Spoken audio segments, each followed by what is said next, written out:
BJP drama করে, কাজ করে না, কটাক্ষ করছে সরাসরি রায়গঞ্জের বিধায়ক কৃষ্ণ কল্যাণী। যেমনটা আমরা জানতে পারছি, বুধবার ৩৫ নম্বর রায়গঞ্জ বিধানসভার অন্তর্গত বীরনগর যুবশ্রী কালীমন্দির এলাকায় রায়গঞ্জের বিধায়ক বেদুয়ার মিল থেকে মোড় পর্যন্ত পরিদর্শন করেন। পরিদর্শনকালে তিনি জানান, এই এলাকায় ড্রেনের সুন্দর পরিকাঠামো থাকা সত্ত্বেও নিয়মিত ড্রেন সাফাই না হওয়ার কারণে রাস্তায় জল জমে সাধারণ মানুষের ভোগান্তির মুখে পড়তে হচ্ছে সাধারণ মানুষকে। পাশাপাশি সাধারণ জনগণকে অনুরোধ করে বলেন তারা যেন প্লাস্টিক এবং বজ্র পদার্থ ড্রেনে না ফেলেন। কি বলছেন তিনি, শোনাব।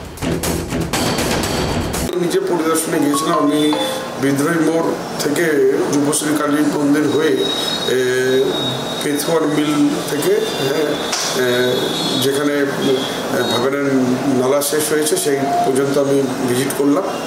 তো আমি ভিজিট করে যেটা দেখলাম, ইনফ্রাস্ট্রাকচার সবই আছে, হ্যাঁ, ড্রেনেজ ব্যবস্থা সবই ভালো রয়েছে, কিন্তু সাফাইয়ের সমস্যার জন্য সেখানে জলগুলো বেরোতে পারছে না। কেউ সেখানে প্লাস্টিক আবর্জনা দিয়ে জাম করে রেখেছে, কোথাও চটের বস্তা দিয়ে জাম করা আছে।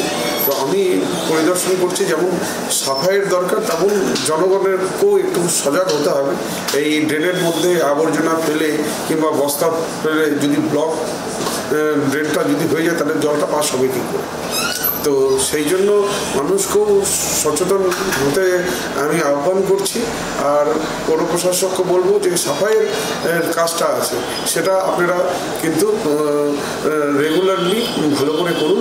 আর সাফাইয়ের যদি ভালো করে যদি হলো, তাহলে এই ধরনের পরিস্থিতি আর সম্মুখীন হতে হবে। রেডবিদ্যা জলের মধ্যে আমিও দেখলাম উনি সাঁতার কাটতেছেন, আর সাঁতার কাটতেছেন আগের থেকে মিডিয়াকে খবর দিয়ে, হ্যাঁ, মিডিয়ার কাছ থেকে একটা ফুটেজ নেওয়ার ওনার চিন্তা ভাবনা, সেটা আমি দেখলাম। সেই চিন্তা ভাবনাটাতে উনি সাফল্য পেয়েছেন, হ্যাঁ, মিডিয়া ছবি তুলেছে। কিন্তু আজকে দেখুন তো, যে কোনো প্রবলেম আসতে পারে, সেই প্রবলেমের তো সলিউশন করতে হবে। আমি তো পরিদর্শনে গেলাম, আমি তো কোনো মিডিয়াকে বলে যাইনি। আমি দেখলাম যে কোথা থেকে কি করলে পরে এই পরিস্থিতিটাকে স্বাভাবিকভাবে আনা যেতে পারে।